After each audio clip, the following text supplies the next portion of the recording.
Good morning all the buddies, so I hope you're doing well. There's plenty of rubble that's still on our way to the farm. And then I organized with Build It to help me move all of these wood and roofs and things like that to the farm on Thursday. So we're still cleaning it. And then Beshy asked me to find a saw that can work, that can help with this. So I'm quickly going to go to Poepke's Mega Build and show you a dream tool that will make changing that into something useful much easier. And I would like to hear your comparison on prices on your side versus prices on our side. That would be nice. Let's go. Okay, so this is the Ryobi Saw that I quickly want to show you. We actually have a representative from Ryobi here, Prawnstar, that can quickly show us what it can do. Prawnstar, you're on. Okay, so you've got a 45 at the bottom as well for your bed. Okay. There's your 45 for your bottom. Okay, fantastic. Then you've got the sliding component. Okay. As the customer said, you can cut longer wood. Yeah. And then you also have a 45 cut as well. Like that. Yeah, yes. That's wonderful. And what is the price currently? 5,699. 5,699. So it's almost 60 coffees. But I think this will definitely make our lives much easier at Immo's house for that project. Easier for the hothouse, easier for the stables.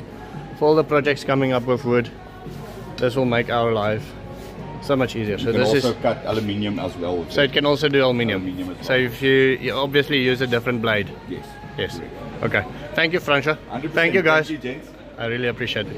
At BTN Boy, send me some coffees. BTN Boy, thank you so much. That is going to pig food. The guys just went quickly in there to go and collect it.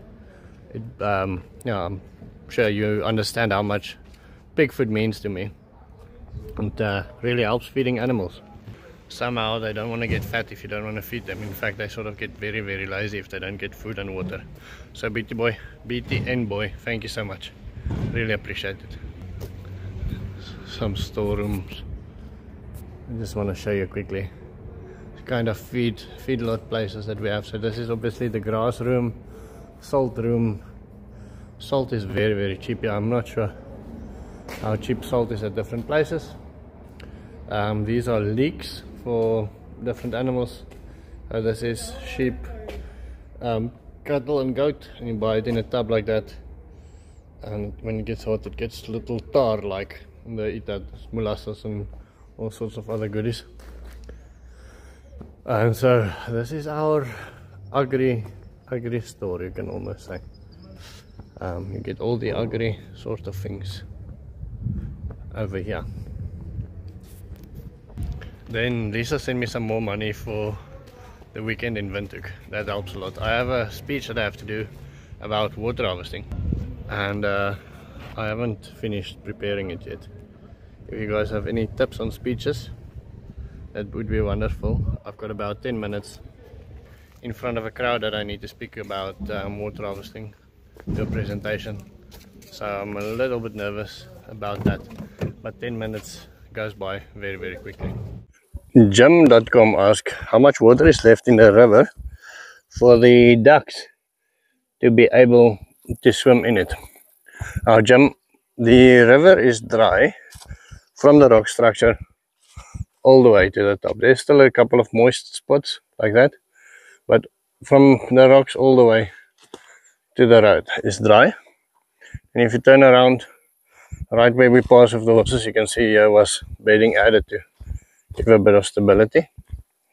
There is where we normally take out building sand, and obviously a clay layer has formed here, which allowed this water to stand still and not soak in. This has been standing here for many weeks now. The children take the boogie boards and swim in here. I know somebody said we are playing something with Darwin Awards, of having our children swim in dirty water, etc. But I think they get a bit stronger from it.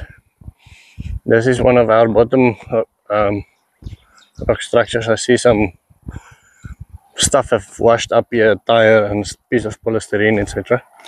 But you can see how much all of this straw has also washed up here. The whole structure went down a little bit in stature, so it's not as high as it once was. And you can even see the water has gone up so high that it's gone around to some extent. You can see here some things washed up here. There's some straw and things washed up there. And so when we walk down to the lower dam, just here you can see below the structure that is still completely moist. Here it's dry as a bone, like that Australian clothing, and here below the structure completely moist, even though we haven't had water in many moons. Okay, let's continue. Walk. On that side there's still a little bit of moisture. For some reason it seems like it's running down the bank, the moisture coming out of the bank. And so this is our bottom structure right in front of us. There is quite a bit of water in that. You can see there's a bottle that washed up there. Quite a lot of, what do you call it, dry materials, things drying out, long grasses drying out. So this will become a fire hazard sooner rather than later. We'll manage that. I've got plans. I think many people's got plans. Okay, so this is the structure now. I just have to find a way to walk. Yeah, you can see with all the greenness, the duckies has been very active in here. We actually even found them sleeping here. It's not ideal being a duck in a country where things wants to eat ducks, but yeah, they've been sleeping. Let me just try and walk in this slippery goop, but yeah, you can see bird tracks. It almost looks like a bigger antelope that was walking there, but the tracks isn't clear enough to see clearly. Could have also been, shucks. Let me see. Alright. Coming around to it. Now this is a wait a bit tree, so now I'm stuck between a wait a bit tree and a wet spot. You see those little thorny things. They make your life unpleasant, or they have the ability to make your life unpleasant if you treat them wrong. And that is what's happening now. Okay, I have to, let me, okay, I have to stop this to get myself entangled. Somebody said the other day that I'm still ducking below the same trees. It's been how many months of rain and I still haven't built a proper path next to the river. Actually, the parts that I do walk, I did build an okay path. I just don't often walk here. The kids come with the road. The road is just there, crossing the river. And then they swim in there and then they get back there and they go back home. So I didn't need a path here, so we didn't build one. Still have to get out of this though. But to answer Jim.com's number, or a question, Jim, so yes, I think the ducks will swim still for a while. That's why we'll most likely not fill up that hole for now.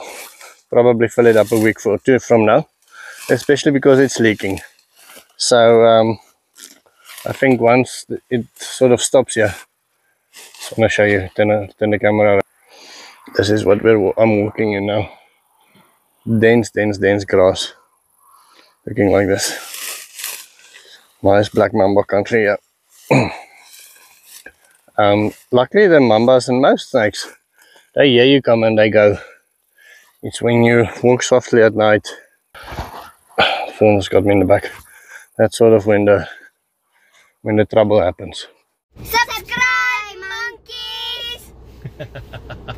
I obviously didn't spend enough time on the farm today, and I will only get there after dark today, since I have a couple of meetings. But Anthony Berg made a comment that I thought was very interesting, talking about this muti that he's got, this sort of a juice that he's selling. Now, I've been thinking about selling a juice like that, and this is the bottle that I've been planning on selling it in. The hiccup is you have to make a couple thousand of these to make it a marketable product, and obviously your product needs to work. You need to add some stuff. Now you can add the fish emulsion, we can add that. Add some biochar, maybe some chicken manure, some worm tea. But the next challenge is how to get it consistent. You know, looking, smelling, working the same. How to make it consistent.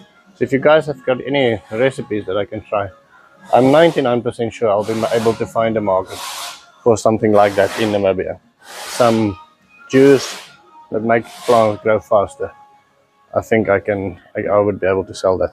So ideas for cool plant muti recipes would be appreciated. And then obviously names as well. You know, if you just, while I'm talking to you, show you what bottles. This is the glass bottle collection that we have in Otjiwarongo. This is everything. But names, cool names would be fantastic to use.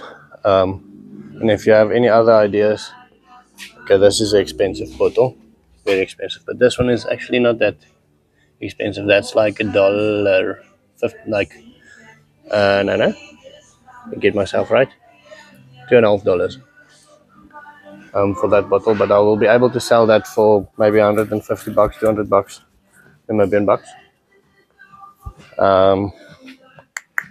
Yeah, other ideas for other things that I can add in these little jars and put stickers on them and make a product. So this would be nice for something that's maybe fat based. If you buy cow fat that's rendered and you add some muti or medicine in there, something with oils, maybe peppermint oil or something, that would be something that you can add on your lips or something like that. Let me know what you guys think. Right, so sorry for not spending that much time on the farm today. That is going to be the end of my story. I will see you tomorrow.